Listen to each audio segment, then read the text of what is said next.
It's happened again, boys. Liverpool have dropped more points in this, well, I was going to say title race, but it's looking ever increasingly like Man City might just run away with it this season. Um, yeah.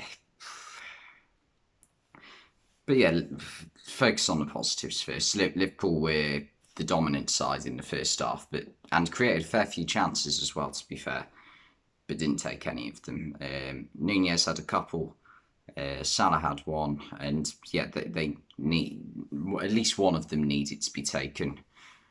Crystal Palace's goal on the counter attack in the first half.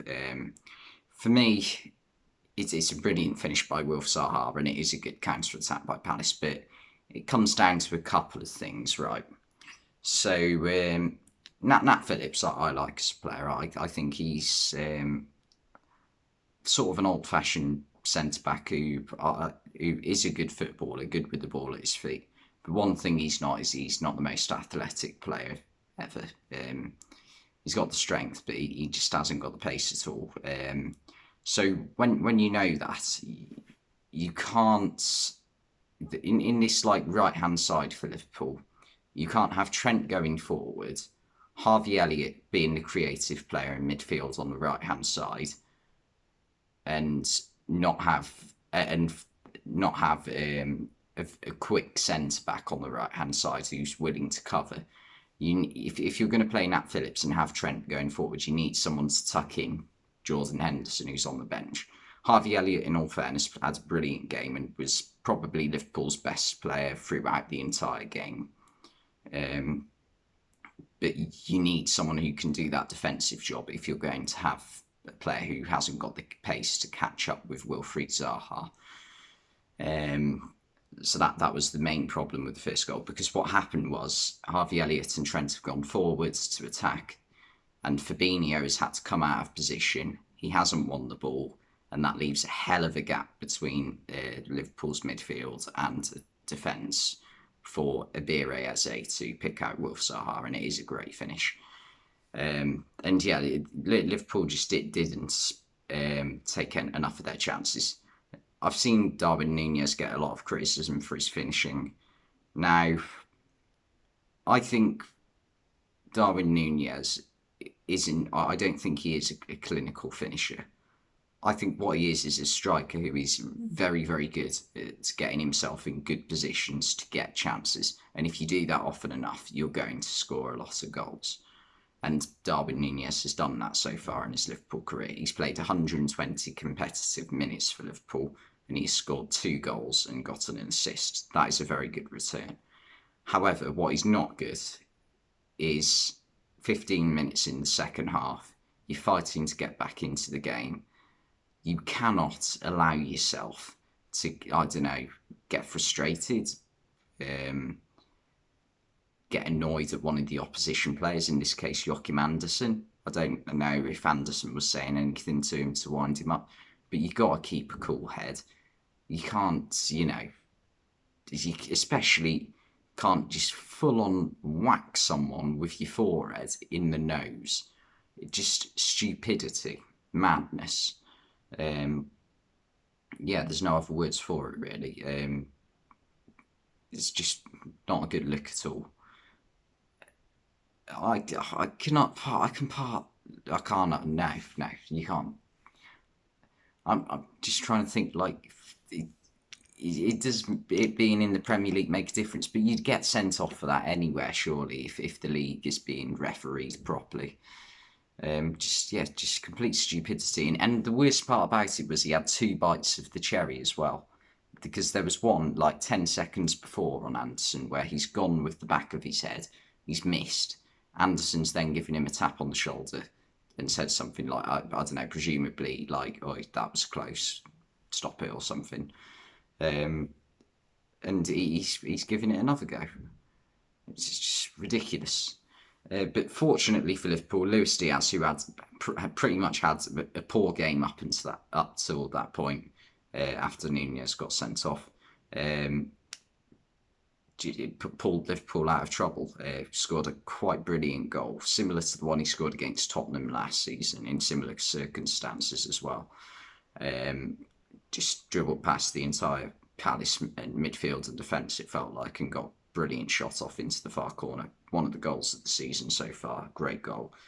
And then from that point on, Liverpool made some good subs. They brought on Tsimikas for Robertson, who had a poor game, Henderson for Milner, who also had a poor game, and Gomez for Phillips, who didn't really have a poor game, but just sort of wasn't the right type of player to play in this game, if that makes sense. Phillips would be a good option for Liverpool if you're coming up against a very physical team like a Bournemouth or someone who he actually spent last season on loan at, funnily enough. But